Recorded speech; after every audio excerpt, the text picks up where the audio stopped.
దేవుని మందిరంలో మరి పూజ చేయటానికి, ఆరాధన చేయటానికి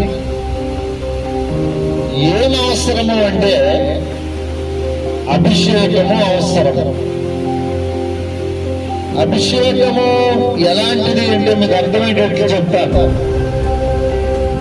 1 కోటి రూపాయలు పెట్టి కారు కొనుక్కున్నా ఆ వ్యక్తికి ఏముండాలి అంటే లైసెన్స్ ఉండాలి.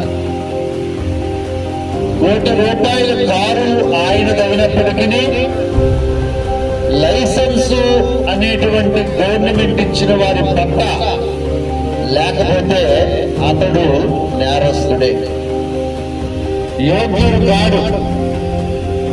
కారు అయిందే గాని దానిని డ్రైవ్ చేయడానికి అతనికి ఎలాంటి అధికారము ఎలాగైతే ఉండదో, మనం ఎంత చదువుకున్న వారమైనా, జ్ఞానవంతులమైనా, అందగాళ్ళమైనా, వాక్చాతుర్యము కలిగిన వారమైనా దేవుని పరిచర్య చేయడానికి, దేవుని మందిరమును నడపడానికి మనకు ఏం కావాలంటే అభిషేకం కావాలి.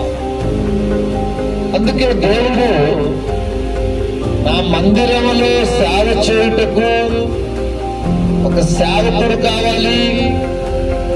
ఆ సేవకుడు ఎవరై ఉండాలి అంటే అభిషేకించబడిన వారై ఉండాలి.